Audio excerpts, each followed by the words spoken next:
Bonsoir et bienvenue dans cette room, les Speakers Conference Club, qui est le rendez-vous de l'événementiel sur Clubhouse.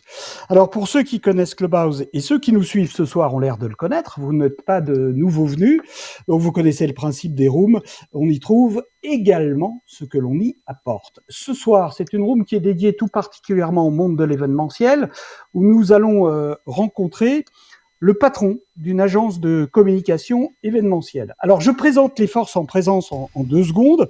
D'un côté, les conférenciers qui sont en exposition permanente grâce à l'Association française des conférenciers professionnels et à Eric Blo et lesspeakers.com, qui est un agent de conférenciers.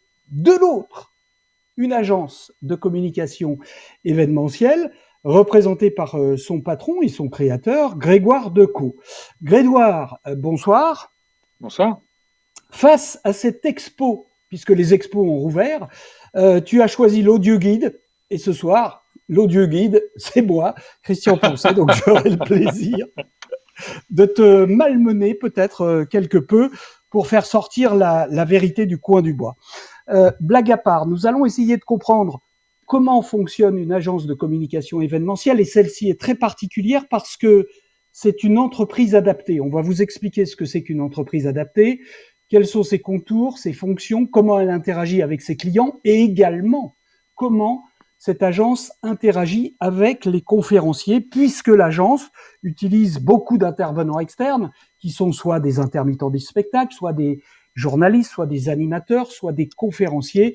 Donc, Grégoire Decaux, qui est son créateur et son président, connaît beaucoup de monde, utilise beaucoup de gens et va nous parler d'ailleurs également des tendances de l'événementiel et de ce qui est en train de se dessiner. Grégoire, une entreprise adaptée, c'est quoi en 2 mots? C'est une entreprise comme les autres et en même temps une entreprise totalement différente. Voilà.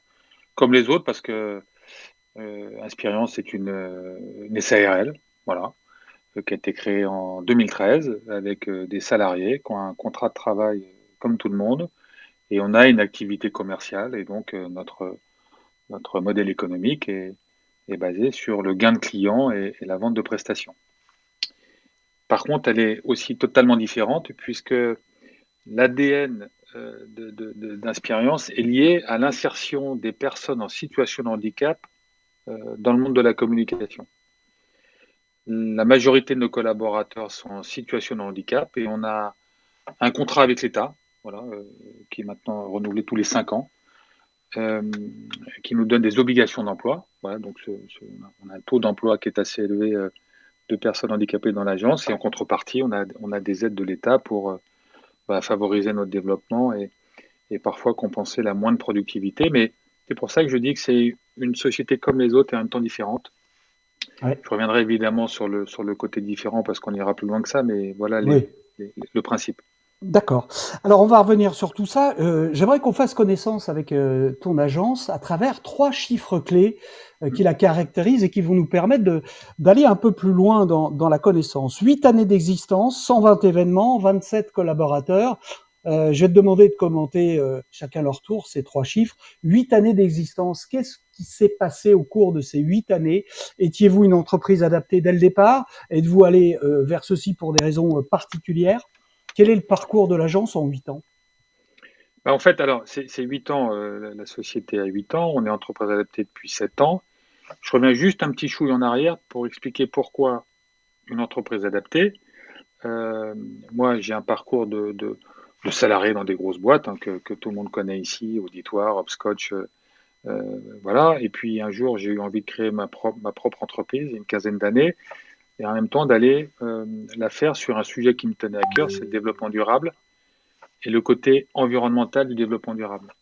Comment faire pour continuer à créer des événements en se préoccupant de nos impacts, des déchets, de la restauration, de la surconsommation et autres. Voilà. J'ai fait cette agence, elle existe encore, elle s'appelle Beautiful Monday. Et puis, à un moment, j'ai eu envie d'aller un peu plus loin et d'intégrer un enjeu social à ce projet. Et c'est pour ça qu'est né Inspirience sur un constat, et ça c'est important, c'est que moi j'ai travaillé avec d'autres pour traduire une norme qui s'appelle ISO 26000. Je rentre pas dans les détails, mais qui est la norme RSE pour les entreprises. Et quand on faisait ce Mhm. travail avec des agences de pub, avec des intervenants de com interne, le sujet du handicap était absent de nos discussions. Pas le handicap en termes de campagne de com, mais l'accès à l'emploi. Voilà. C'est un sujet qui, même encore aujourd'hui, peut être tabou dans le monde de la com, parce que la com, ça doit être un peu propre, Un peu ça paillette quand doit même. un peu paillette, bien portant, voilà, Ouais. bien présenté. Ouais. Et le handicap et la com, parfois un peu moins maintenant, hein, mais ça Mm. n'allait pas bien ensemble. Ça m'a intéressé tout simplement, et j'ai donc créé Expérience pour ça. Alors on a commencé il y a 8 ans. J'ai d'abord écrit un projet parce qu'il faut un agrément de l'État, qui est un appel à projet, voilà. Et donc ça m'a pris à peu près une année. J'ai obtenu l'agrément. À partir de ce moment-là, ça a commencé. Et donc, j'ai commencé par appeler voilà, mes connaissances. Et on a commencé à faire des événements sur le sujet du handicap. Voilà. Donc, des campagnes de com, un événementiel, voilà, sur le sujet du handicap. Et puis, progressivement, depuis ces 7 ans, on est intervenu, on a créé des événements sur d'autres sujets de la RSE, la diversité, l'égalité professionnelle, les incivilités au travail, la prise en compte des enjeux environnementaux. Voilà, ce sont ces sujets qui nous animent et donc on fait des événements sur ces thématiques pour des entreprises, plutôt des grands comptes. Et voilà, et ces 8 ans, c'est assez passionnant parce que, alors, on a vu 27 collaborateurs progressivement. Alors, certains sont venus en CDD, d'autres en CDI, certains sont repartis. Ouais. Euh, c'est une expérience d'une richesse incroyable parce que moi, je ne connaissais pas, et assez peu en fait, hein, la prise en compte du handicap. Et donc, euh, voilà. Et aujourd'hui, Expérience, c'est 10 personnes. On a évidemment vécu, on en reverra, une très mauvaise année l'année dernière, mais comme tout le monde. Mais on est encore là. Et je pense aussi qu'on est encore là parce qu'il y a un facteur résilience qui est dans les gènes des personnes en situation de handicap. Et ça, c'est vachement intéressant. Voilà. Comment les entreprises te reçoivent, enfin vous reçoivent au fur et à mesure de ces 8 années? Est-ce que leur regard a changé? Est-ce que leur réponse face à ton discours a évolué? Euh, oui et non. Voilà. C'est sûr que des personnes qui sont en charge de la diversité, de l'inclusion dans des grands comptes sont plus à même d'écouter et de se dire, tiens, c'est assez nouveau. Hein, une entreprise adaptée dans le secteur de la com, il y en a très peu en fait. Hein. On est 4-5, voilà. Donc c'est assez nouveau. On va sur des métiers complexes à forte valeur ajoutée. Et donc elles sont intéressées par ça. Voilà. Ces gens-là qui sont en responsable mission handicap nous font travailler assez naturellement. Mais par contre, là où c'est plus compliqué, là où on doit faire nos preuves, c'est quand un DIRCOM va nous confier une convention d'entreprise qui met en scène son dirigeant. Oui. Parce que là, il y a un enjeu de réussite. Mhm. Tu sais comme moi qu'il faut commencer à l'heure. On a un événement, ça commence à 9h et pas à 9h05. Donc, il y a un enjeu de qualité, de prix, de qualité, de coût de délai. Et là, il faut encore qu'on fasse nos preuves. Quoi. Voilà. Bien. Euh, plus que Alors, d'autres. 120 événements, quel type d'événements? Est-ce que ces événements sont différents aujourd'hui qu'il y a 8 ans? Est-ce que vous brassez large ou est-ce que vous êtes hyper spécialisé? Je dirais pas qu'on est hyper spécialisé, mais par contre, à partir du moment où moi, ma volonté, c'est d'aider des entreprises à communiquer sur les sujets de la RSE, bah, on est assez focus sur quelques sujets. Voilà. Mhm. Euh, donc, oui, on a un territoire qui est notre territoire. Voilà, on va pas sur tout type d'événement. Voilà. On a trois activités principales. C'est l'événementiel, je vais revenir après, et puis on a développé une activité de production de films, et puis une activité éditoriale, plaquettes, édition et identité visuelle. Voilà. Donc petit à petit, on a enrichi ces trois activités. Concernant l'événementiel, on fait beaucoup de la com interne, donc des séminaires, des conventions, des campagnes de com interne, ou qui mobilisent un écosystème d'une grande entreprise. Quoi. Voilà. On n'est pas encore allé sur le territoire de la com externe, qui est un peu plus compliqué aujourd'hui au regard du dimensionnement de l'équipe. Voilà. Alors, vous pouvez aussi travailler sur des événements qui n'ont rien à voir avec la RSE et avec le handicap, ce Tout qui à se fait. produit. Hein. Ouais, ouais, tout à fait. En fait, c'est pas comme ça qu'on regarde nous, ce que j'aime bien dire qu'on apporte du sens dans les entreprises. Voilà. Donc, il faut que notre intervention apporte du sens, euh, qu'on apporte du sens aux collaborateurs. On attaque la notion de l'image de l'entreprise, euh, de tout ce qui peut faire que des collaborateurs se sentent bien dans une boîte, se disent, tiens, mon entreprise se mobilise sur les sujets de la diversité. Euh, Par ricochet, les salariés vont être de plus en plus impliqués. C'est ça qui nous intéresse. Voilà. Donc on n'écarte pas au départ, mais par contre, c'est vrai que cette spécificité fait qu'on est plutôt interrogé sur les sujets de la responsabilité d'entreprise. D'accord. Bien. Alors, les chiffres clés, c'est ce que nous sommes en train de voir avec Grégoire Decaux, qui est le créateur et le dirigeant d'Inspirience, qui est une agence de communication événementielle et une entreprise adaptée. Et on est en train de voir, à travers 3 chiffres clés Mm. de l'agence, quelles sont un peu toutes les fonctionnalités et comment fonctionne cette agence. 27 collaborateurs, on disait, ont passé les portes de l'agence depuis qu'elle a été créée. Quel type de collaborateurs, où vous les trouvez, comment vous les gardez, comment vous fonctionnez avec, quel est le Alors, but? très bonne question. Bah, le but numéro un, c'est de permettre un accès à l'emploi de personnes en situation de handicap. Il n'y a pas que des personnes en situation de handicap dans l'agence, hein, mais c'est quand même l'ADN. Donc, euh, en fait, on a recruté ces personnes avec suivant plusieurs canaux différents. Le premier, c'est le canal de l'État, c'est Pôle emploi spectacle, Cap emploi, qui est un prescripteur de l'emploi dédié au handicap. Et donc, on a commencé à travailler avec ces personnes. Euh, et puis, on est allé un peu plus loin. Il y a maintenant 4 ans, on a monté un projet qui s'appelle Passerelle événementielle, qui vise à faire accéder à l'emploi des personnes très éloignées, notamment des personnes en situation de handicap psychique. Et on a travaillé avec une association qui s'appelle Clubhouse. C'est marrant parce qu'on est sur Clubhouse aujourd'hui, mais Oui, il y a une asso qui s'appelle Clubhouse, absolument.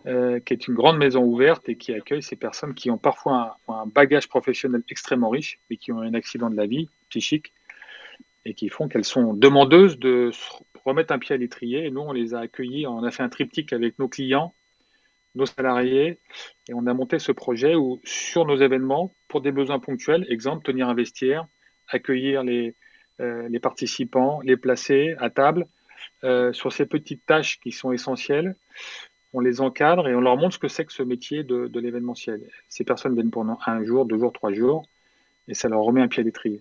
Donc ça, c'est le deuxième sourcing. Et puis après, le troisième sourcing, c'est des gens qui se présentent naturellement à nous, qui nous envoient comme d'habitude leur CV. Alors c'est vrai que le recrutement est un peu spécifique, hein, parce que une entreprise adaptée doit aussi s'adapter, et c'est ça qui est pas simple. On va pas nous s'adapter au handicap, et ce qu'il faut arriver à faire, c'est nous adapter à leur handicap, quoi. C'est-à-dire qu'une Que chacun personne, fasse un pas. il y a un peu d'impact, et c'est ça qui est intéressant, c'est de travailler sur la singularité. Voilà. C'est-à-dire qu'une personne malvoyante, malentendante, je vois pas pourquoi au départ, c'est ça qui est intéressant, elle ne pourrait pas travailler comme les autres, quoi. Bien C'est ça sûr, l'enjeu, en fait. bien Mais par sûr. contre, il faut qu'on adapte le poste. Jusqu'à Euh, quelle fonction ça peut aller? Parce que là, tu nous parles de fonctions qui sont un peu ce qu'on appelle des petites mains dans le monde de ouais, l'événementiel. Ça peut aller jusqu'à quelle fonction? ça peut aller sur beaucoup de fonctions. On a sur les fonctions artistiques, graphiste, motion designer. Beaucoup de ces personnes ont intégré ces métiers parce que elles ont aussi développé un sens artistique peut-être plus fort que les autres dans le monde de la vidéo, du montage. Euh, voilà, bon, ce sont des métiers qui peuvent s'adapter à des handicaps.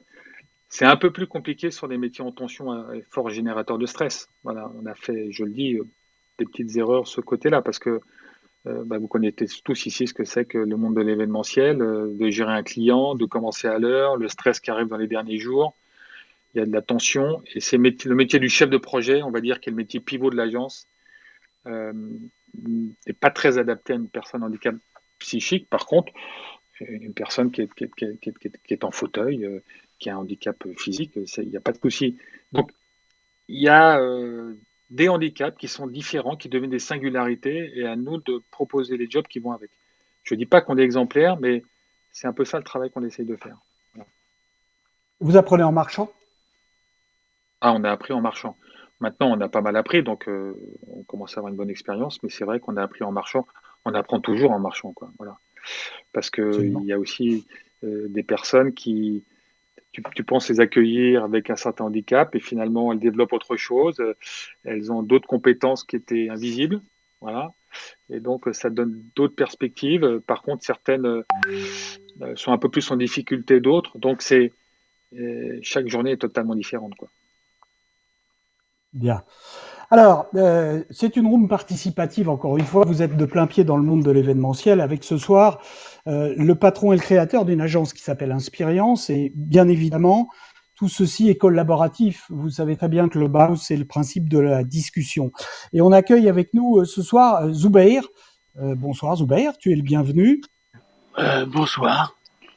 Alors, Bonsoir. est-ce que tu connais Bonsoir. d'abord cette agence qui s'appelle Inspirience et son patron Grégoire Decaux? Mais pas du tout. Pas du tout. Alors, quel Pas est du ton tout. témoignage? Quelle est la question éventuellement que tu aurais envie de nous poser? C'est pas une question que j'avais envie de vous poser, c'est que j'avais envie d'accentuer tout ce que Grégoire a dit Oui, juste à l'instant. Parce que moi-même, je suis déficient visuel et je fais de la vidéo. Voilà. Je suis créateur de contenu et, et je me lance, et j'essaye de me lancer d'accord. comme speaker pour un peu sensibiliser les entreprises sur le handicap et ne pas en avoir peur et utiliser cette force. Voilà. Est-ce que tu as du mal à trouver des emplois, à travailler, à proposer tes services? Comment ça se passe? Alors, trouver des emplois, j'en ai jamais eu. D'accord. C'est devenu très impossible. Oui. J'ai fait des efforts, j'ai fait des stages, des alternances, mais directement, le handicap a été le frein. Euh, Après, j'étais dans le milieu du cinéma où là, j'avais des missions, mais parce qu'il y avait aussi une grande partie de relationnel. Mhm. Je connaissais les gens, D'accord. donc ils me faisaient confiance, ils connaissaient mon travail. Mais aller sur des personnes que je ne connaissais pas, c'était très dur. Tu vois, voilà. Mhm. Aujourd'hui, tu souhaiterais faire quoi exactement? Partager mon expérience déjà aux entreprises et, aider les aider à transformer ce monde et à avoir un monde plus inclusif. Alors, on va faire une chose très simple, Zubair. Tu as face à toi, tu l'as bien compris, hein, un patron d'entreprise qui est un patron d'agence de communication événementielle. En 2 secondes, tu lui dirais quoi pour pouvoir t'engager, pour lui donner envie sur tes compétences, sur ton état d'esprit, par exemple? Je l'inviterai à rentrer dans mon univers, à le comprendre, à me donner ma chance, parce que dans la création visuelle et radiophonique, ça fait à peu près une quinzaine d'années que j'y suis. Mhm. Voilà, de m'écouter, de me laisser ma chance, d'être ouvert à la découverte. Alors, en 2 mots, tes compétences aujourd'hui, ça tourne autour de quoi? Si on peut les résumer très simplement.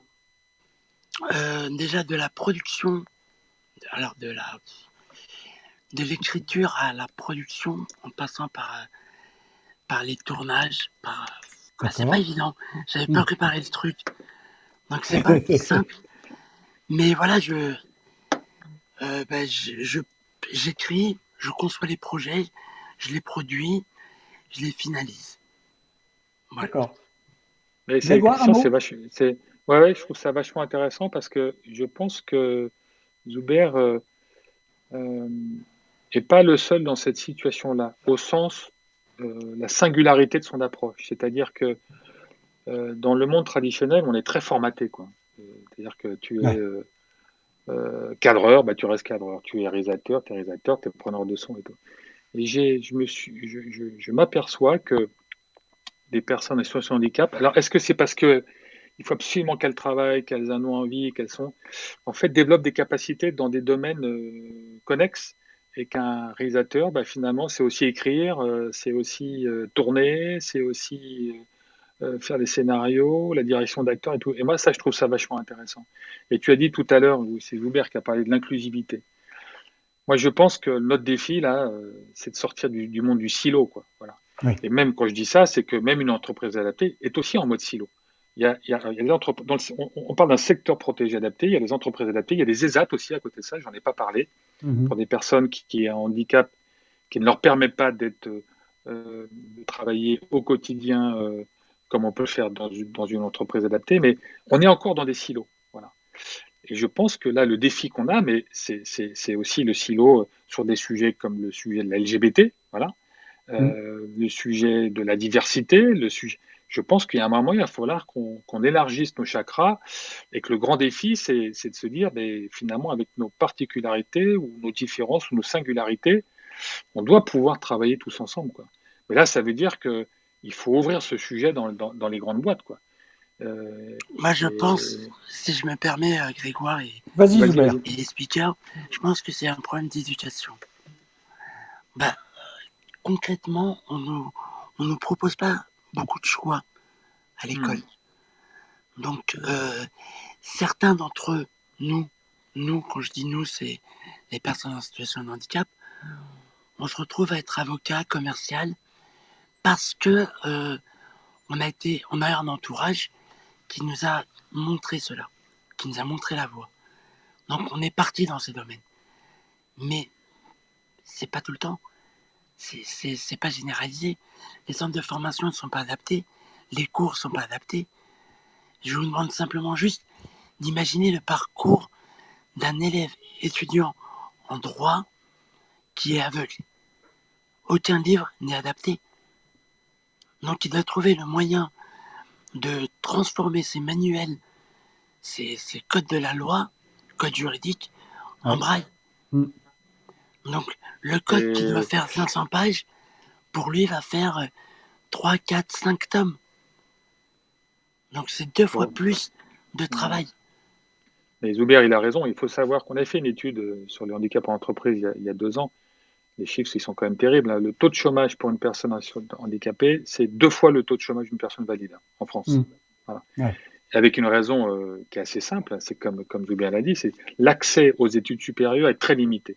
C'est-à-dire que plus on monte dans l'échelle des études, moins une personne handicapée va pouvoir l'atteindre. Ce qui veut dire qu'ensuite, on n'est pas sur le même pied d'égalité sur la formation, l'intégration dans les boîtes et l'accès à des jobs comme tout le monde, quoi. Donc ça, c'est un vrai sujet.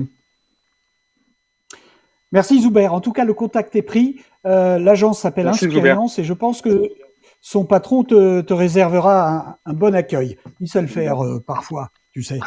Bien. Avec grand plaisir. Bon, Grégoire, si on faisait le bilan de l'année 2020, qu'est-ce qui s'est passé? Ou plutôt, je serais tenté de dire, qu'est-ce qui ne s'est pas passé?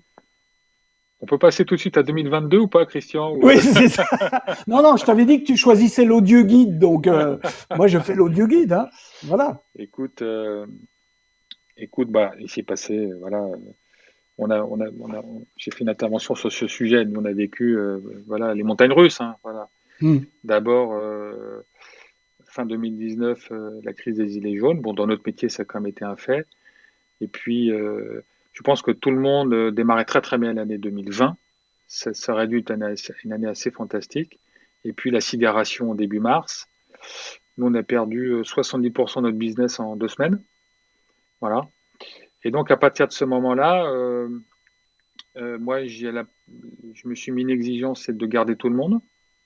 Voilà, parce que je ne me voyais pas créateur d'une boîte dont l'objet est de créer de l'emploi pour des personnes handicapées, de fermer la société ou de les mettre au chômage. Donc, ça a été le défi qu'on a suivi jusqu'au bout. C'est encore le cas aujourd'hui. Et donc, on s'est mis d'abord en mode sommeil. Et puis après, on a essayé au mois de juin, il y a 1 an, d'inventer des petites offres comme ça à gauche, à droite, en pensant que tout redémarrait au mois de septembre. Et puis au mois de septembre, ça n'a pas redémarré. Voilà, il y a eu ce fameux salon Event Meeting à Cannes qui aurait dû sonner le redémarrage, il ne s'est rien passé derrière. Et à partir de ce moment-là, c'est devenu très compliqué. Et moi, j'ai voulu garder l'équipe hors de l'eau, même si ça coûtait de l'argent. Alors, on était en activité partielle, on a eu les aides de l'État, c'est formidable, ça, je ne reviens pas là-dessus. Heureusement qu'il y a eu ça, on est tous encore vivants. Mais on a fait un truc, c'est que on a monté une offre digitale. Donc là, à ce moment-là, au mois de septembre dernier, je me suis dit qu'il fallait quand même qu'on bascule notre business, faire monter en compétence notre équipe et intéresser nos clients avec une offre. On a monté un truc qui s'appelle Inspi Studio. Et Christian, tu as été partie prenante de ça puisqu'on a fait un événement pour Enedis et EDF. On a EDF et monté Enedis. EDF et Enedis, un séminaire médico-social avec voilà, une petite innovation technologique qui était sympa. Je mets sur fond vert, on t'a incrusté dans un décor virtuel avec les clients. Et à partir de ça, nous, on a basculé dans le monde du digital. Voilà. Et puis, donc, depuis maintenant 8 mois, tous les événements qu'on fait, ce sont des e-events, 100% digitaux ou figitaux ou mix, un des deux, peu importe.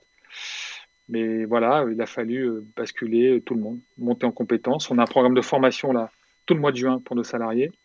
Euh, et finalement, rétrospectivement, je trouve ça assez génial, quoi. Voilà. Qu'est-ce qui C'était va très rester dur. de tout ça de ton point de vue? Ce qui va rester, c'est, je pense que ça, ce qui restera, c'est l'humain. Voilà. C'est-à-dire de maintenir une équipe en vie, de continuer à se parler, de continuer à rigoler, de faire des visios au café pour essayer de maintenir tout le monde en état. Il y a une notion de résilience, mais vraiment au sens résilience, régénération. Tu vois, je pense que le mot régénération est vachement important. On a régénéré l'équipe, on a régénéré l'agence, on a fait un nouveau plan stratégique début janvier avec l'aide, on est dans un programme, nous, qui est assez génial, qui s'appelle l'accélérateur HEC Région Île-de-France. On a été Alors ça sélectionné fait dans. partie des partenaires. Ben, on va parler de Ouais, tes partenaires. Comment tu ouais. fonctionnes avec HEC?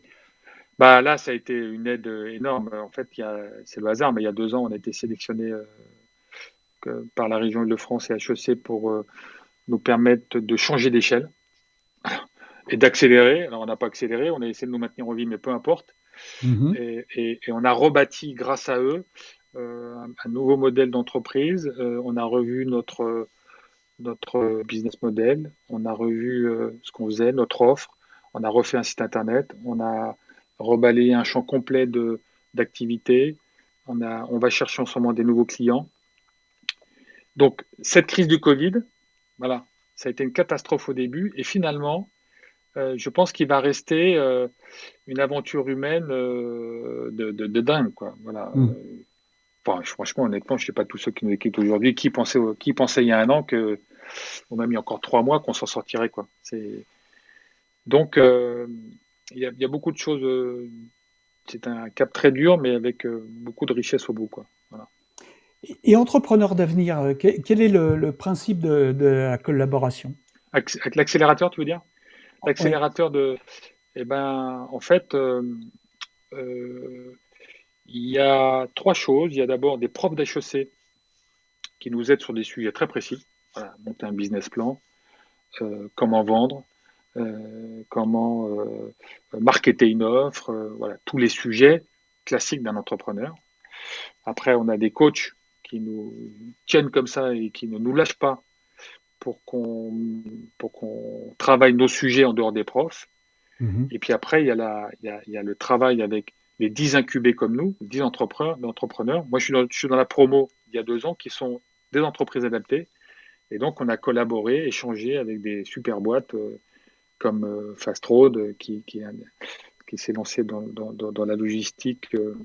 Voilà, donc voilà ce que nous a permis. Et puis que la région Île-de-France, c'est aussi une carte de visite qui nous permet d'aller voir des grands comptes. Voilà.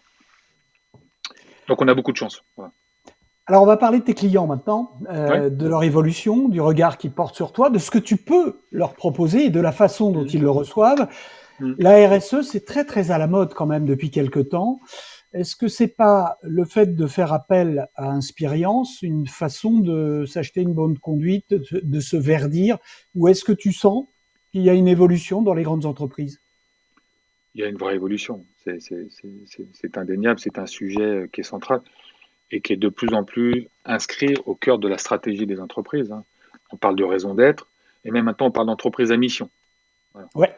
Donc le monde d'aujourd'hui n'est pas le même qu'il y a quelques années et donc les entreprises investissent ce territoire et même modifient parfois leur stratégie en intégrant leurs responsabilités dans l'entreprise. Voilà.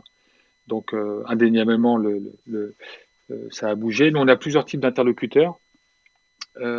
On a ceux qui sont des convaincus, hein, voilà, responsables RSE, diversité, handicap, voilà, qui nous écoutent. Alors, on est en appel d'offres quand même, hein, c'est pas parce qu'on est une entreprise adaptée. Nous, on va pas sur des marchés Ils sont réservés. obligés, par Alors, principe.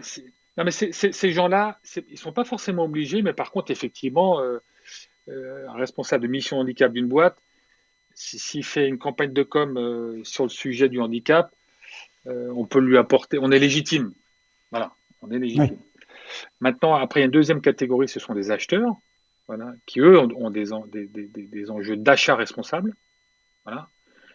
Et donc, on est légitime aussi pour eux. Voilà. On leur apporte la preuve concrète d'un engagement RSE pour leur boîte.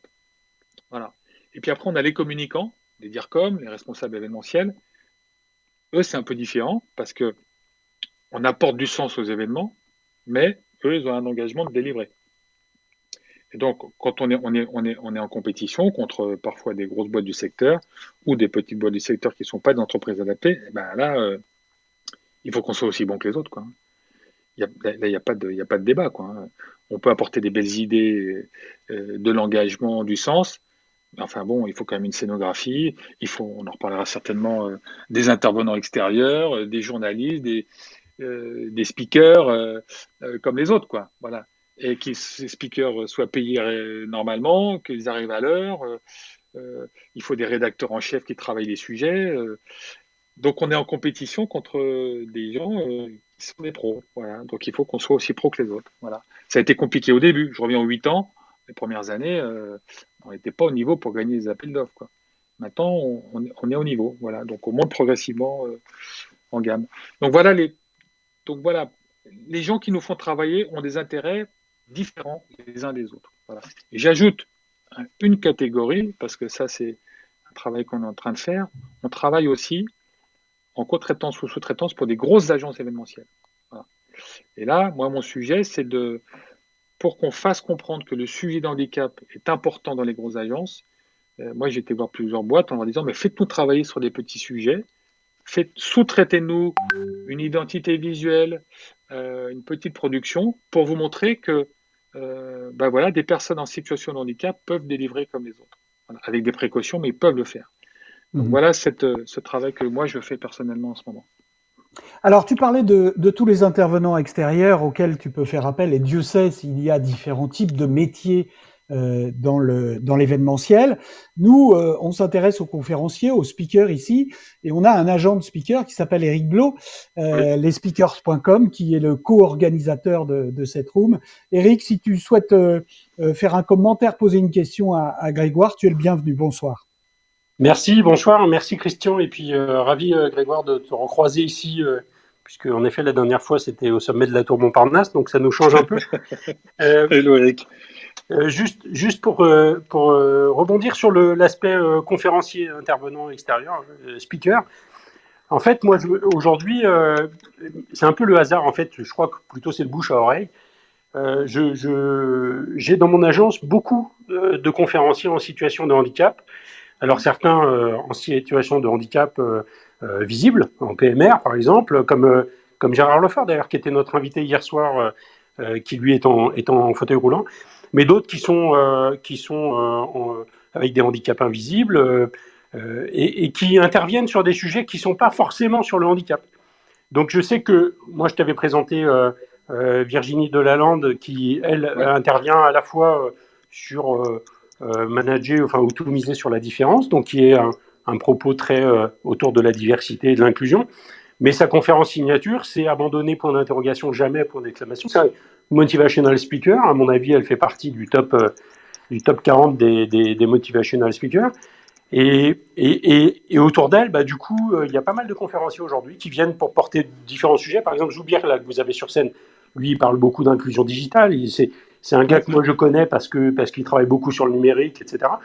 En fait, bon, voilà. Je crois qu'on peut pousser le concept jusqu'au bout, c'est avoir des conférenciers sur différents sujets qui eux-mêmes sont alignés avec ta stratégie initiale, en fait, qui est de faire plutôt travailler des gens qui sont en situation de handicap. Alors, tu as tout à fait raison, Eric. Par contre, il y a 3 points que je voulais dire. On fait aussi travailler, on peut faire appel avec nos clients pour venir parler du handicap ou de l'inclusion, pas forcément à des personnes en situation de handicap. Je donne un exemple, on a intervenir Michel Serres, un grand philosophe, qui est venu témoigner ou parler de l'inclusion au sens noble des choses. Michel Serres n'est pas en situation de handicap, par contre, il a apporté un éclairage vachement intéressant, une réflexion assez holistique, quoi.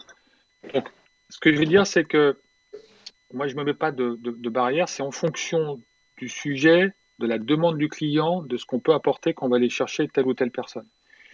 Et il y a un deuxième point, et après on peut faire venir, on a fait intervenir Michael Jérémiaz, qui est un champion paralympique Bien sûr. hors norme. Là, c'est vachement intéressant parce que lui, Michael, il va faire vibrer sur l'engagement, sur la résilience, sur le dépassement de soi, et c'est assez extraordinaire. Je mets juste un petit point, et je trouve qu'il y a un sujet qui est intéressant, c'est on a vu beaucoup de personnes en situation de handicap sous l'angle exceptionnel. Voilà. Roson a traversé l'Atlantique. C'était impossible, ils l'ont fait. C'était impossible, ils l'ont fait parce qu'ils sont en situation de handicap, ils ont développé quelque chose d'assez surnaturel. Je trouve ça génial. Ce qu'on essaye en ce moment, ce que fait Dorine Bourneton, par exemple. Dorine, voilà, qu'on connaît bien, et tout ça, ce sont des parcours assez incroyables. J'ai l'impression qu'en ce moment, on cherche aussi à mettre en scène des personnes de la vie quotidienne, parfois inconnues, mais qui, par leur résilience, ont accompli ou font un travail qu'on ne voit pas forcément. Voilà. Et donc, j'ai l'impression que dans les entreprises, ce sont aussi des témoignages qu'on recherche en ce moment. Voilà. On a vu beaucoup les héros spectaculaires, et maintenant, on cherche aussi à avoir des héros invisibles, on va dire, quoi. Voilà. C'est le petit. C'est vrai que c'est un peu. Mais tu sais, ça va être aussi le cas sur des conférenciers qui ne sont pas en situation de handicap. C'est-à-dire qu'on a eu beaucoup les grands sportifs, les médailles olympiques et tout ça.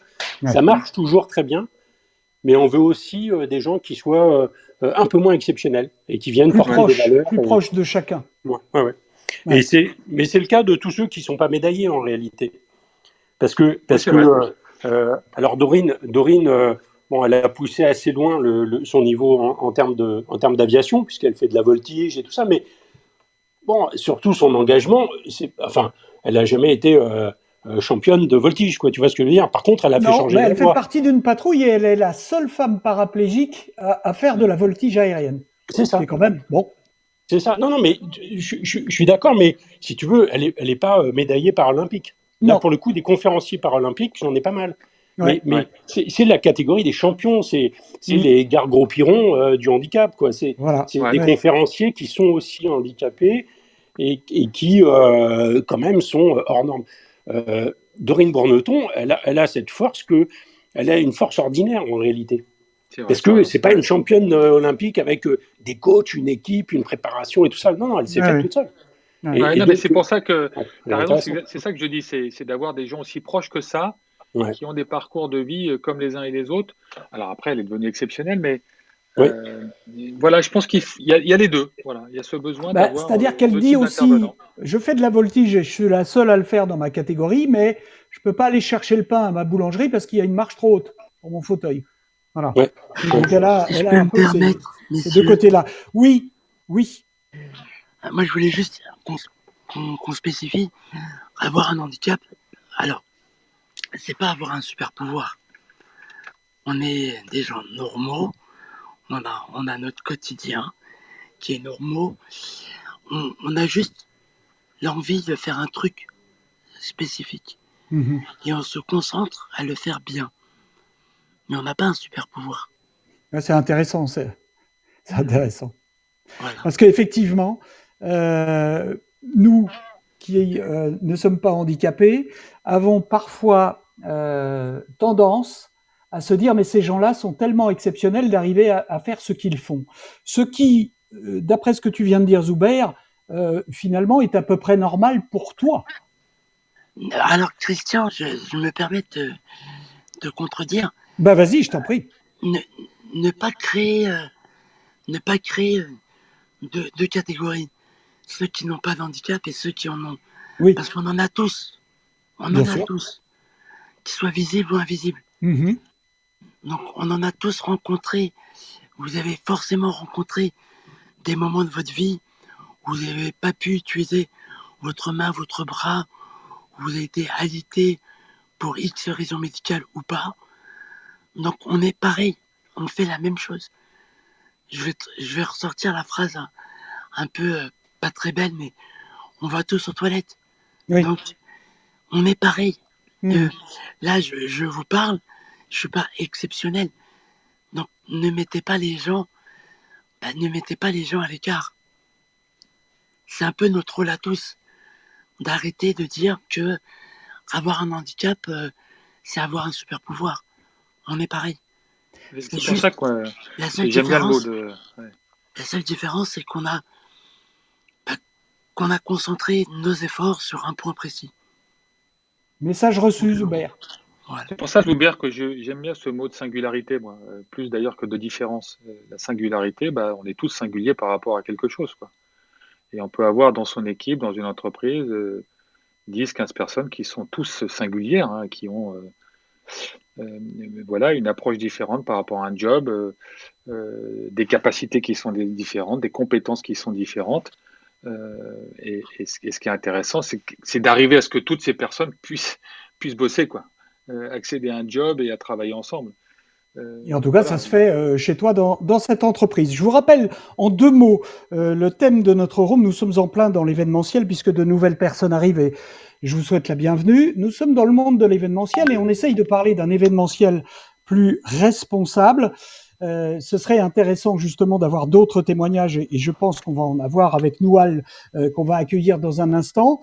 Grégoire Decaux est notre invité ce soir. Il est le créateur et le dirigeant de cette agence qui s'appelle Inspirience, qui est une entreprise adaptée. C'est la raison pour laquelle nous avons parlé handicap. Noual, bonsoir. Bonsoir Christian, bonsoir Eric et Philippe, bonsoir Grégoire et Zubair. Christian, je tiens juste à corriger le petit handicap que tu viens d'avoir avec mon prénom.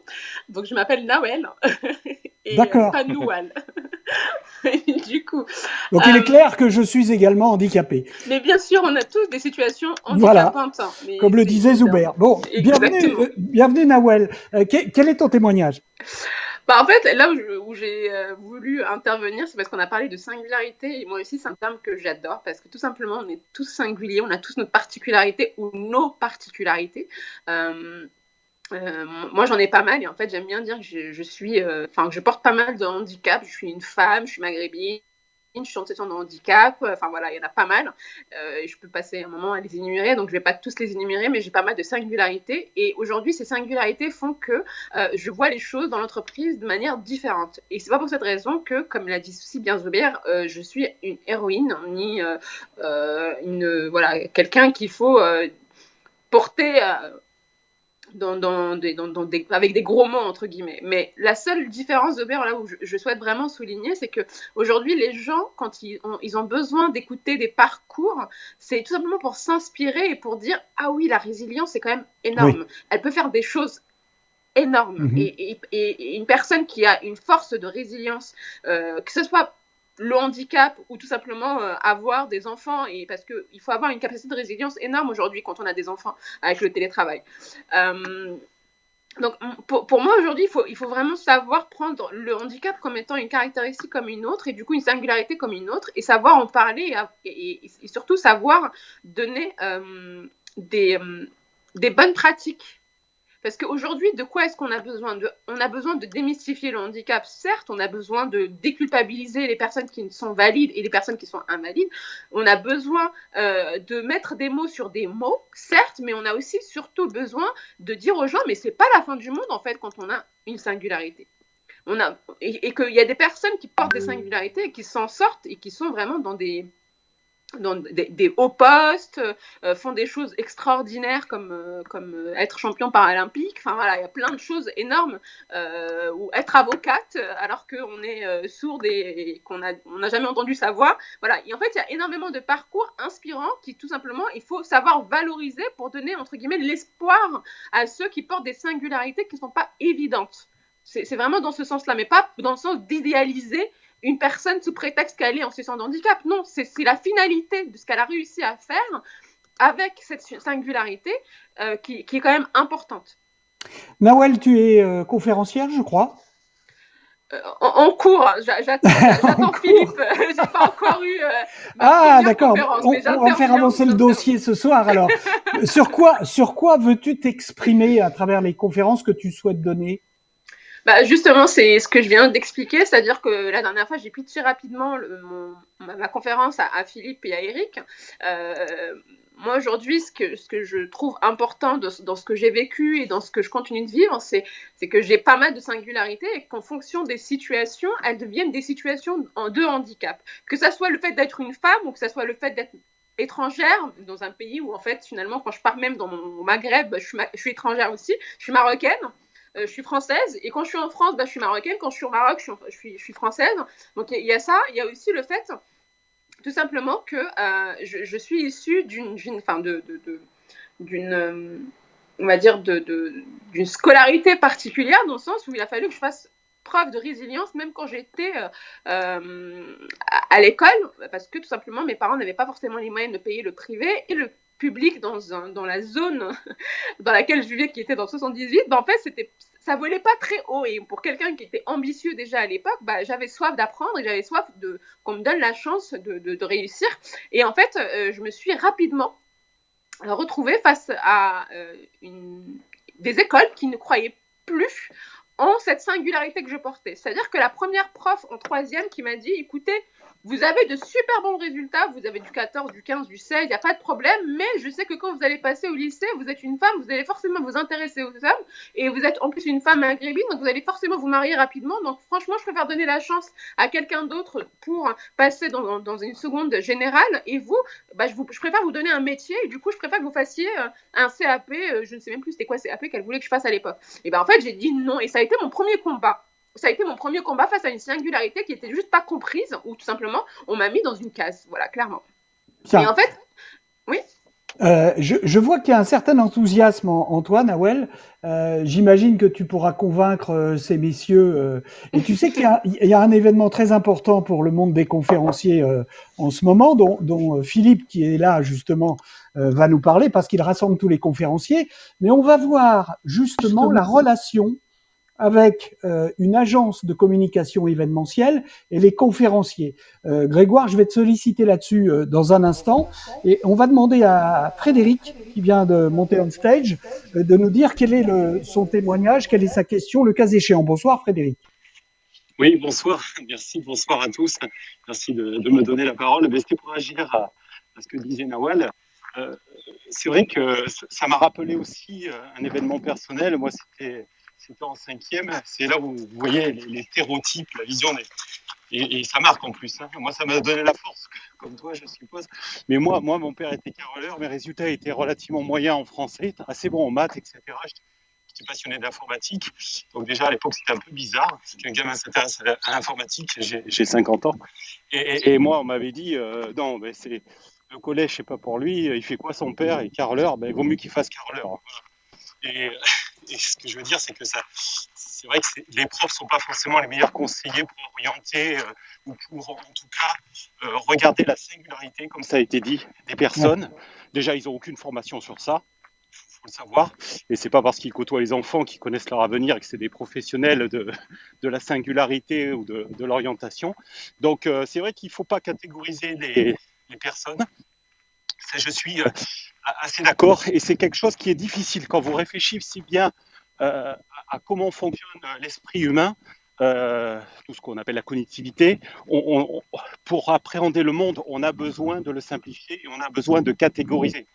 On catégorise toutes sortes de choses pour pouvoir mettre des mots dessus. Et puis, voilà. Mais il faut se méfier de ça. Il faut vraiment se méfier de ça, surtout quand on l'applique à de l'humain. Et donc voilà, c'était juste un petit témoignage pour agir à ce que tu disais tout à l'heure par rapport à ton parcours. Ça arrive assez souvent, et c'est d'ailleurs un peu paradoxal d'entendre souvent ce genre de propos de la part de personnes qui professionnellement gèrent l'humain et des enfants toute la journée. Absolument. Mais Mais c'est On un- est bien d'accord. Mais c'est un peu un mal français que de vouloir mettre des gens dans des cases. Et tout le monde en a souffert un jour ou l'autre, je pense. Merci Ouais. en tout cas, Frédéric, pour ton témoignage. Grégoire, et après, je vais demander à Philippe de s'exprimer. Grégoire, comment travailles-tu avec des personnels qui sont extérieurs, que ce soit des spécialistes de tel ou tel domaine, des intermittents du spectacle, des conférenciers? Est-ce qu'il faut qu'il y ait un esprit qui puisse se mixer avec la philosophie, avec ce que fait Inspirience ou pas? Écoute, on n'est pas exclusif, c'est-à-dire que je ne vais pas obliger les gens à venir travailler avec nous parce qu'ils vont me dire le handicap, ça m'intéresse. Je pense que il y a d'une part les intermittents. Alors, on va pas parler des intermittents ni des freelances. Voilà, nous on fait travailler des intermittents du spectacle et des TIH, travailleurs indépendants en situation de handicap, sur des métiers de la création beaucoup. Voilà, réalisateur, photographe, preneur de son, j'en ai parlé un peu tout à l'heure. Donc là, ce sont des personnes qui sont comme une personne valide, on va dire, inscrites et qui ont qui sont freelance ou intermittents. Et puis à côté de ça, on va faire travailler des conférenciers, voilà, des gens qui vont intervenir sur un sujet ponctuel, précis, dans un séminaire, une convention. Il y a des animateurs, des journalistes et puis des conférenciers. J'ai parlé tout à l'heure de Michael Jérémias, de Michel Serres. Voilà. Là, ça va vraiment dépendre du sujet sur lequel nous, on est missionné ou qu'on a proposé aux clients. Voilà. Et donc là, ça va être des contrats classiques, comme on peut faire avec des conférenciers. Quand tu proposes un conférencier, c'est que tu as réfléchi dans ton projet, dans la stratégie du projet, dans la création de ce projet, en disant, tiens, l'entreprise est celle-ci, elle veut faire passer tel ou tel type de message. Je pense que nous Exactement. conférenciers, c'est ça? Exactement. C'est quand on bâtit notre projet, et qu'on trouve un fil rouge, un thème, et qu'on propose quelque chose un concept à un client, et ben on va dire, ben voilà, dans cette plénière, à tel moment, il nous semblerait intéressant que telle personne euh, intervienne sur ce sujet, et puis là, on va proposer une, deux ou trois personnes différentes. Voilà. Ça, c'est l'agence qui propose, mais évidemment, le client peut aussi dire, ah, mais moi, j'aimerais bien que telle personne intervienne. Voilà. Oui, Ou j'ai parce vu qu'il connaît la j'ai vu- personne. ou qu'elle l'a vu dans une autre conférence. Ça marche quand D'accord. même beaucoup, je trouve, en ce moment, sur le bouche à oreille.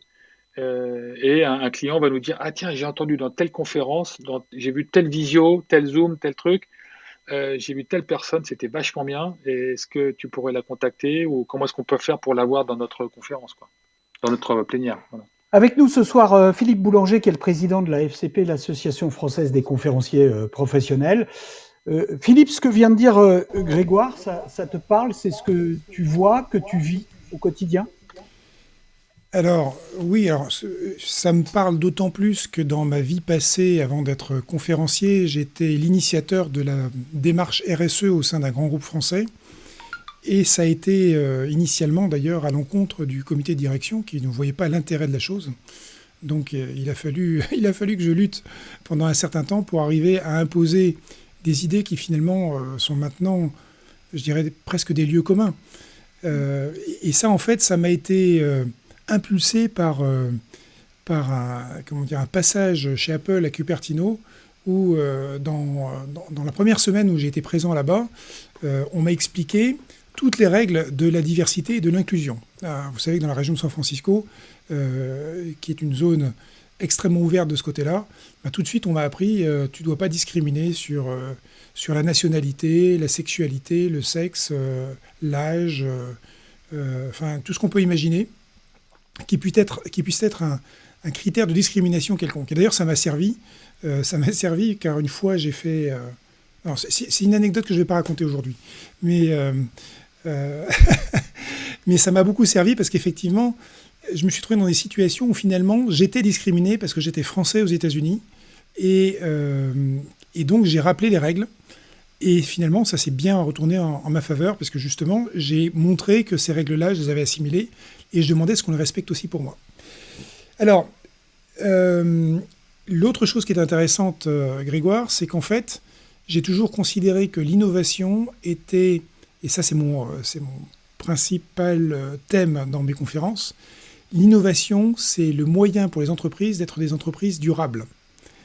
Si une entreprise n'innove pas aujourd'hui, elle va agoniser. Donc, c'est d'ailleurs le titre d'une de mes conférences, hein, c'est innover ou agoniser, c'est vous qui voyez. C'est justement parce que l'innovation est un élément absolument essentiel à l'entreprise pour qu'elle puisse perdurer. Et ce que tu as démontré d'ailleurs avec l'axe que tu as pris pour ton entreprise, hein, avec le passage au digital de la manière dont tu l'as fait, ça a été ça sous cette forme-là. Et c'est ce qui t'a permis de sauver l'entreprise dans des conditions qui étaient assez compliquées. On l'a tous fait, hein, je dirais on l'a tous fait. Un certain nombre de conférenciers ont fait un virage, un pivot 90 degrés, voire 180 pour certains, qui leur ont permis de survivre dans cette zone absolument redoutable. Donc on a effectivement dans l'association quelques personnes qui sont extrêmement sensibles à tout ce que tu dis, et je me permettrai d'ailleurs de les mettre en contact avec toi si ça peut déboucher sur des conférences.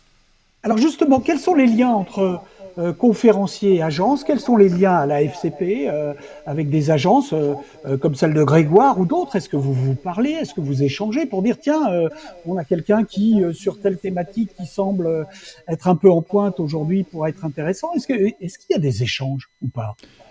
Alors non, il n'y a pas d'échange aujourd'hui. En fait, les agences contactent directement en général les conférenciers dans le cadre d'un appel d'offres ou dans le cadre d'une proposition à faire à un client. Et elles les contactent soit directement, soit à travers des agences comme celle d'Eric, hein, les speakers.com, en faisant leur shopping dans la plateforme d'Eric, par exemple. Donc ça, c'est quelque chose de fréquent, mais on n'a pas de démarche au niveau de la FCP pour contacter toutes les agences événementielles. Ça n'a juste pas de sens. Par contre, ce qu'on fait, c'est qu'on explique à nos conférenciers comment bien répondre à un appel d'offres ou à une agence. Donc on essaie de les former. Typiquement, par exemple, les conférenciers qui tiennent la route aujourd'hui, dès l'instant où une agence les appelle, ils vont faire une petite vidéo teaser qui va permettre de répondre à l'appel d'offres ou au client de manière efficace. Alors aujourd'hui, on n'imagine plus qu'un conférencier qui soit un conférencier de bon niveau, de très bon niveau, voire même un excellent conférencier, ne fasse pas ce genre de choses. C'est ce qui se passe sur lesspeakers.com, Eric. C'est ce qui se passe, oui. En tout cas, on essaye d'amener les gens progressivement à avoir des vidéos qui présentent un peu leur performance, en faisant peut-être un petit best-of des images qu'ils ont pu récupérer, ou alors on tourne spécifiquement pour un appel d'offres. D'accord. Ok. Donc Grégoire, c'est une démarche qui t'intéresse, ça? Ouais, je rebondis sur ce qui est dit. C'est vrai que on se connaît pas forcément très bien. Et j'étais en train de me dire, mais peut-être qu'il faudrait que les speakers, ces conférenciers fassent quelque chose avec notre grosse association qui s'appelle l'événement, qui regroupe plus de 70 agences. Et peut-être, parce que je vois parfois des prestataires ou des catégories venir se présenter, échanger, créer des ponts. Peut-être qu'il y a des ponts à créer, des passerelles un peu plus importantes. Ouais.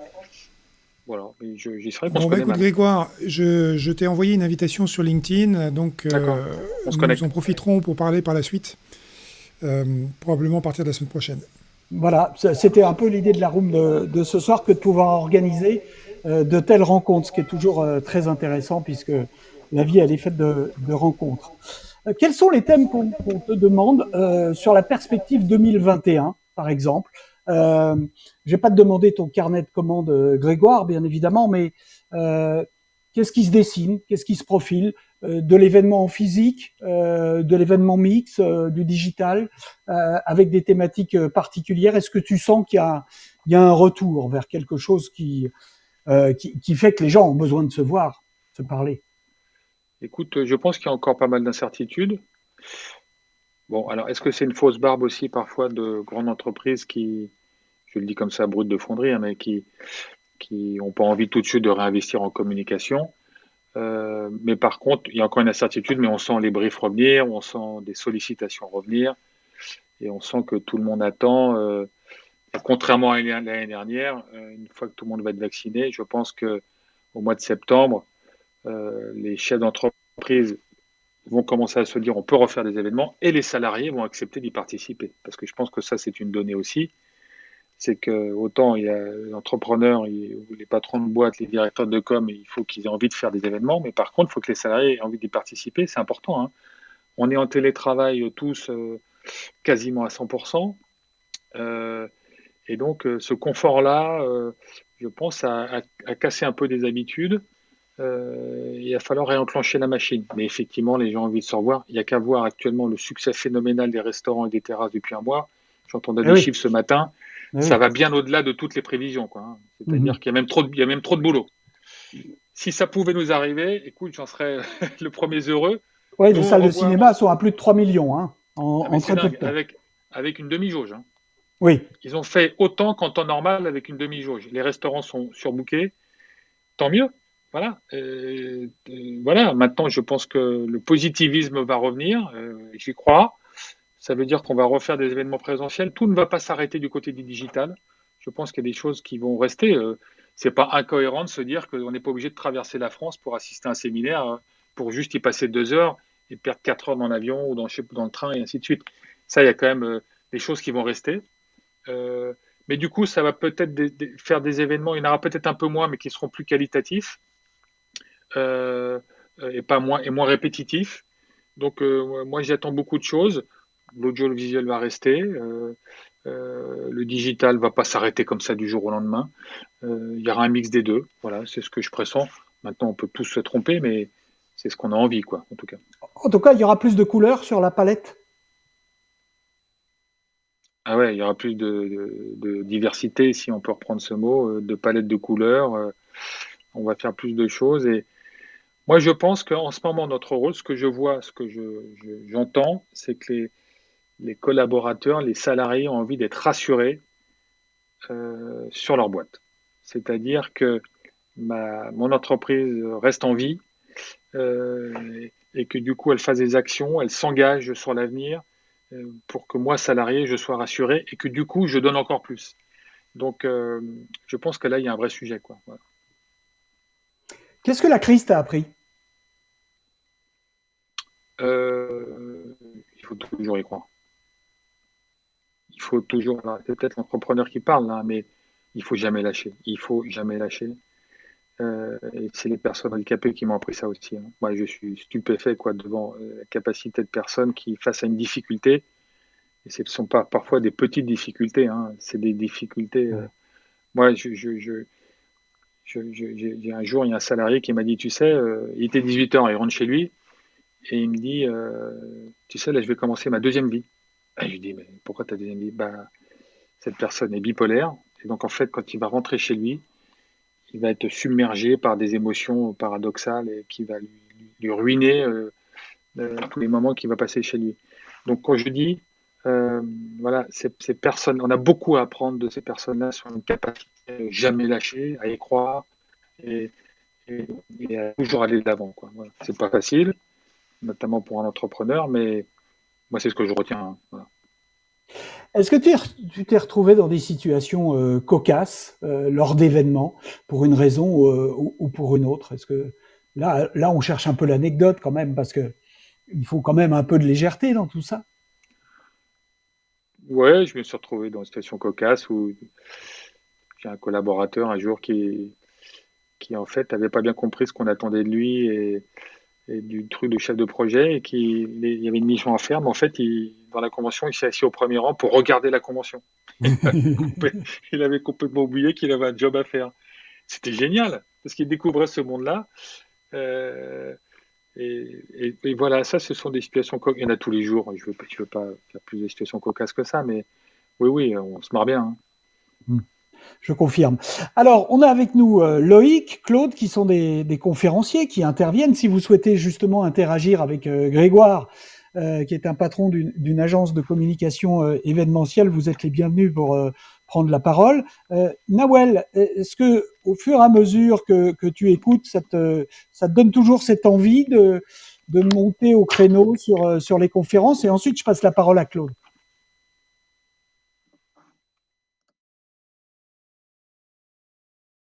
Nawel, on t'écoute. Il n'y a pas son micro. Ouais, il faut que tu allumes ton micro, Nawel.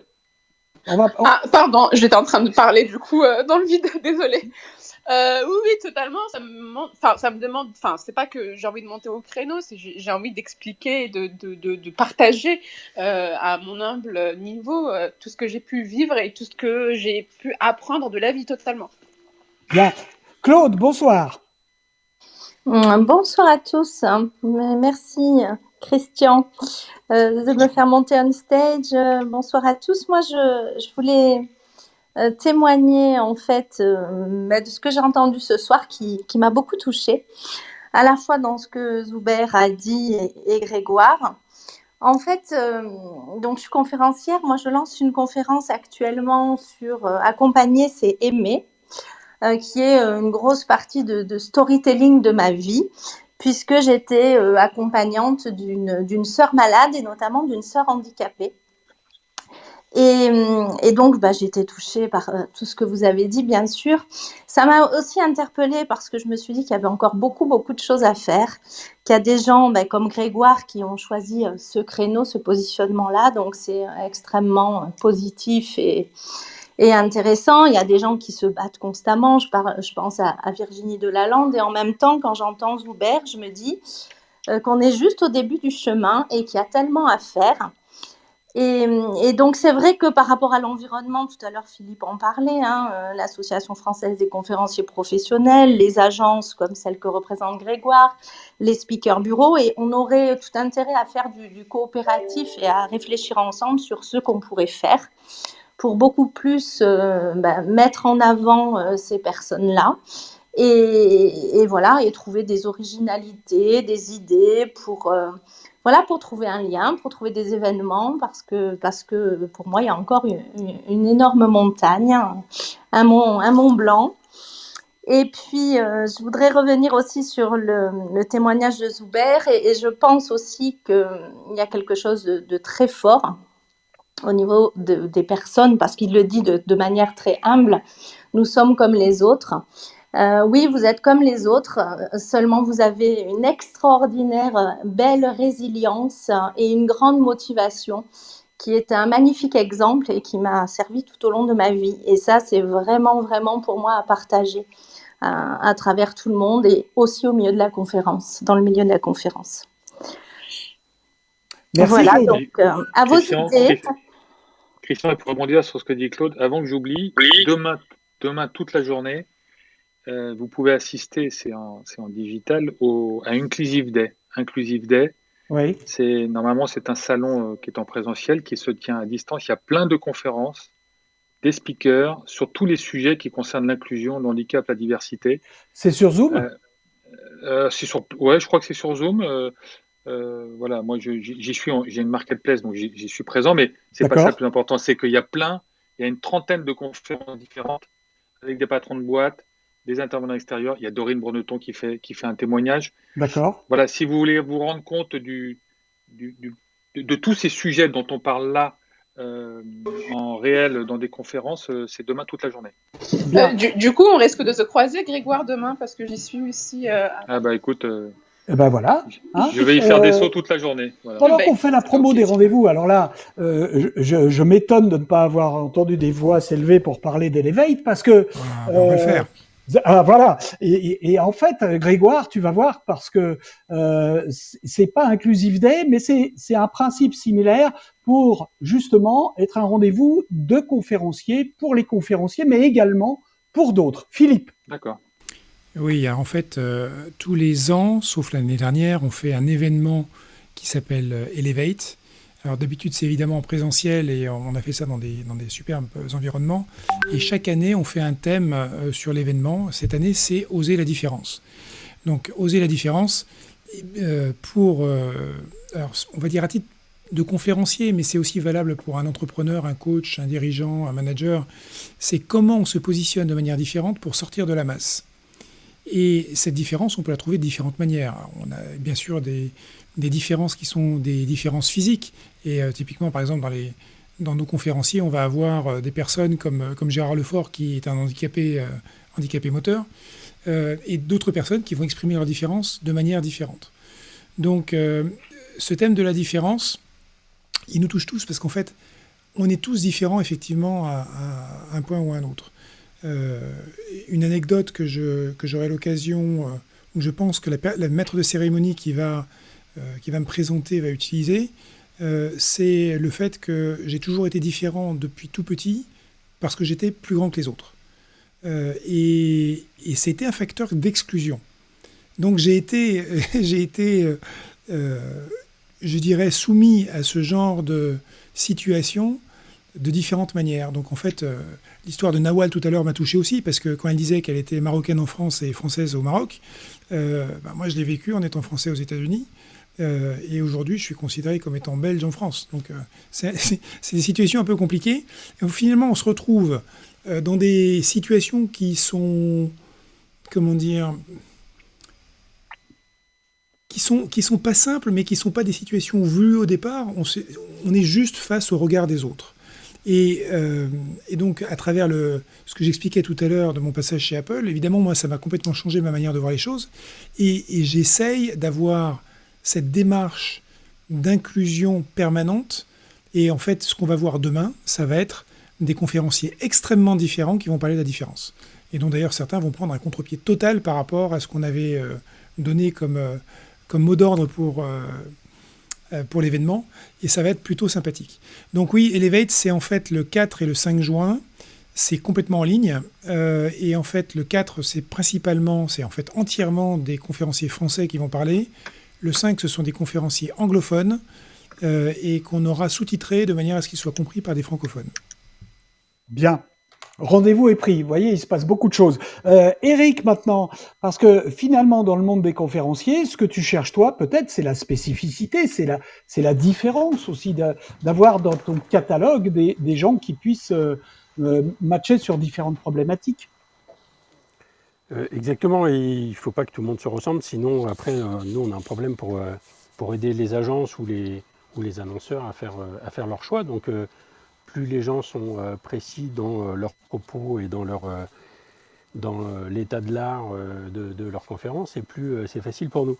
Et puis ça rejoint aussi le point qu'on abordera demain dans cette room avec Loïc, qui est avec nous on stage, c'est la singularité aussi de l'offre pour un solopreneur, pour un conférencier, pour un coach, pour un consultant.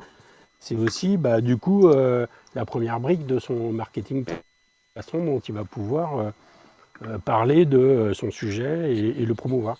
Donc c'est important à double titre. C'est à la fois pour nous bien comprendre l'offre de la personne. Tu vois, typiquement l'offre de Nawal, je la comprends parfaitement. Et puis en même temps, c'est facile.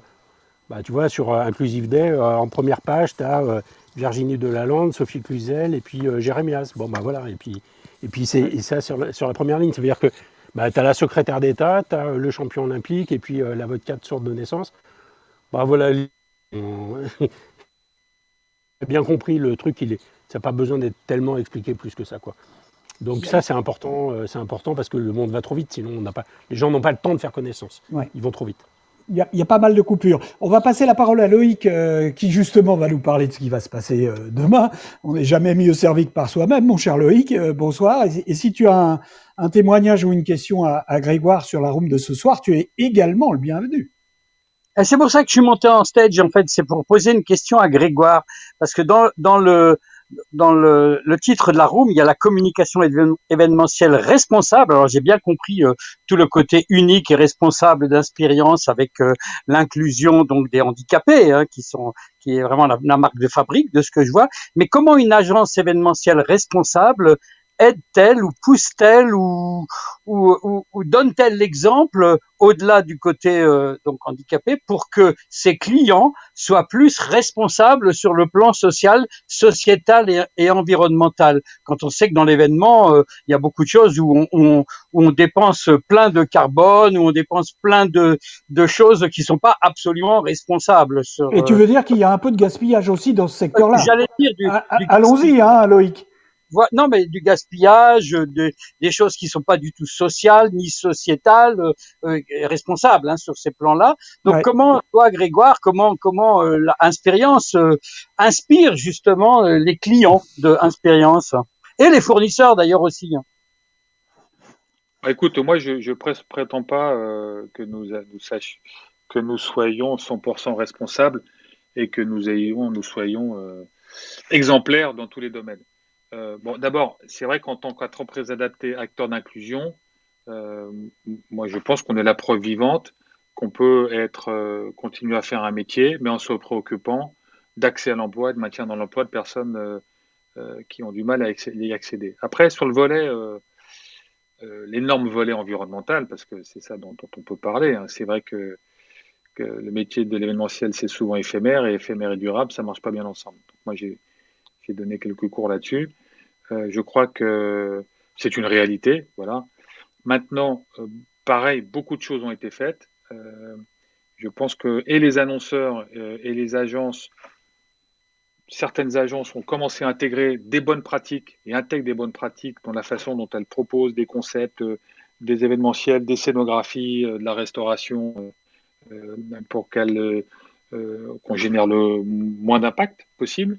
Je vous incite à aller voir ce que font les traiteurs de France, par exemple. Tous les traiteurs de France, quasiment ceux qui sont adhérents à cette association, sont labellisés ISO 221, c'est-à-dire qu'ils ont fait un énorme travail, notamment sur les déchets, les produits de saison, le juste coût, le juste nombre de concerts, et pas prévoir pour 1000 personnes alors que uniquement 500 vont venir. Donc il y a plein de sujets que les traiteurs ont pris en compte. Les décorateurs ont fait ce même travail, les prestataires techniques ont fait ce même travail, donc ça bouge énormément. Maintenant, c'est vrai qu'on fait un métier de spectacle, souvent. Alors peut-être que la crise va rabattre les cartes aussi, hein, et que on va être. Moi, j'aime bien que vous connaissez Pierre Rabhi. Pierre Rabhi, il parle souvent de sobriété heureuse. Ouais. Moi, j'aimerais bien qu'on tende vers ça, quoi. C'est-à-dire de faire des choses qui aient du sens. Mais avec les conférenciers, c'est le même sujet, hein, de parler dans des séminaires, dans des conventions, de choses qui ont du sens, et donc avec ça, de proposer des scénos, des déroulés, des lieux qui ont aussi du sens. Voilà. Peut-être que la crise va nous aider encore plus qu'avant à faire ça. Voilà. Merci beaucoup Grégoire. Je crois comme toi que la crise peut aider à aller plus dans un sens d'une responsabilité de chacun. Merci. Bien, merci Loïc. On revient vers toi pour nous présenter le programme de demain dans quelques minutes. Pour vous dire aussi que Inspérience a une autre spécialité dont Grégoire ne vous a pas encore parlé. J'ai peur. Bah, tu fais bien d'avoir peur.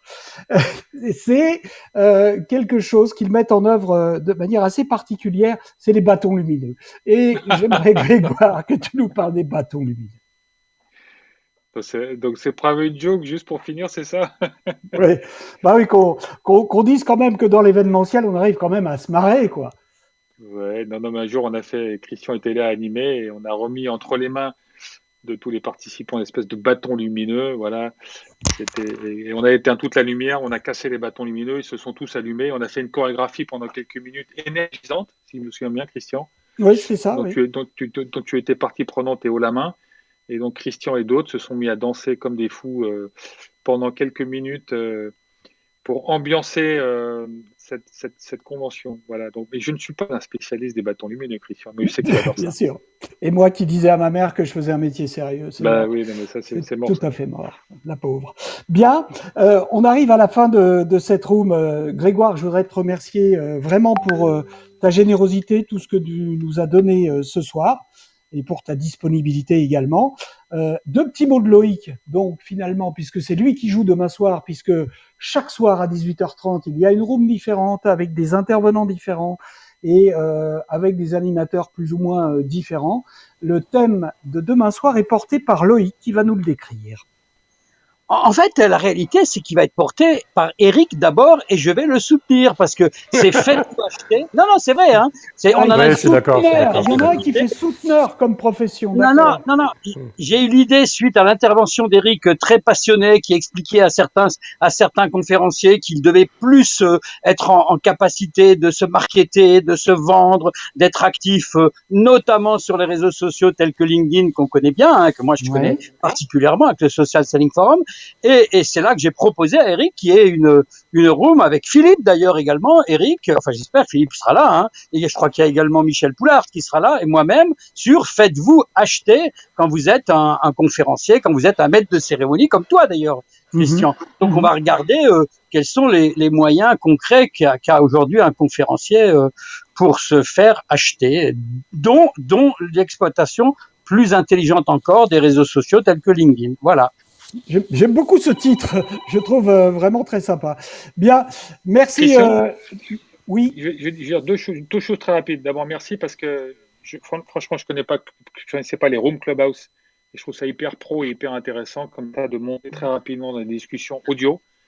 Et deuxièmement, ça me donne une idée aussi, c'est que on pourrait très bien, nous, avec notre cercle de clients, monter comme ça une room pour échanger avec nos prospects, nos clients sur le sujet des interventions, des intervenants, des speakers, peut-être avec un focus diversité, et ça pourrait être vachement intéressant.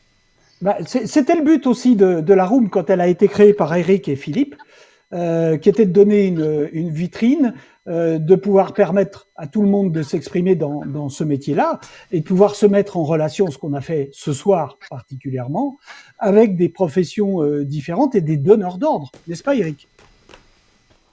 Exactement, et ravi Grégoire que ça t'ait plu, et en effet on monte ça quand tu veux, on se fait un petit casting de conférenciers diversité, inclusion, etc. Et puis on prépare ça ensemble. On demandera à Christian d'animer ça de main de maître. Et puis ce sera non, top. Pas Christian, non. Pas bon, Christian. d'accord. Ouais. Ah oui, on a des... Toi aussi, t'en as marre. Il y a des dossiers. Oui, c'est ça, oui. Bon, génial.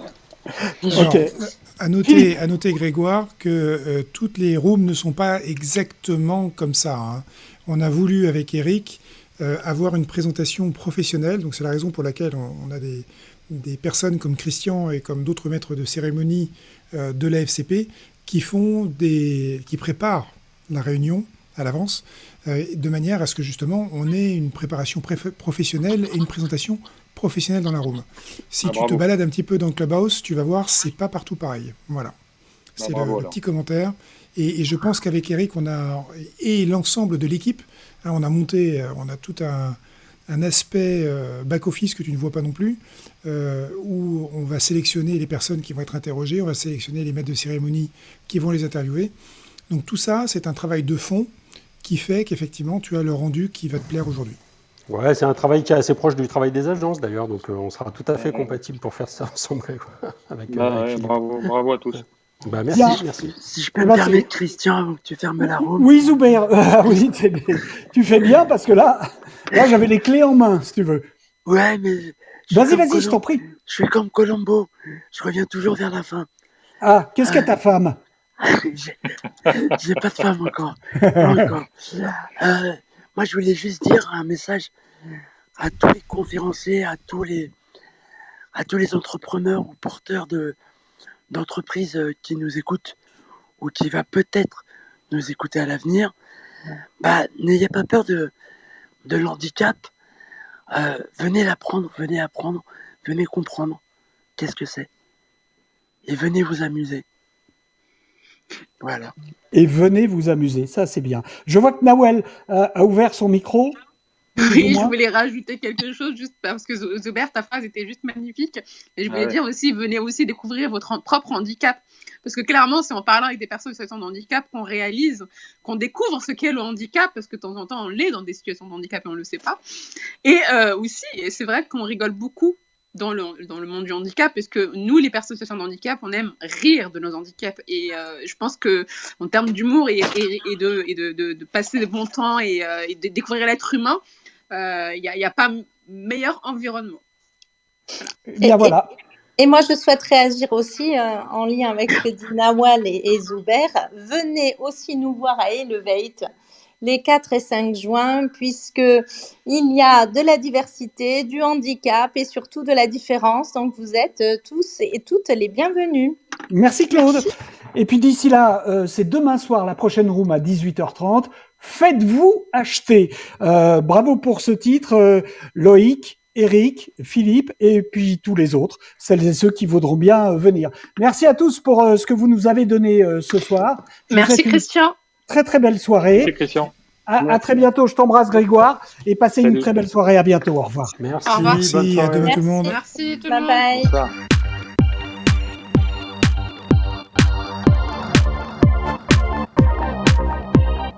Bravo pour cette room.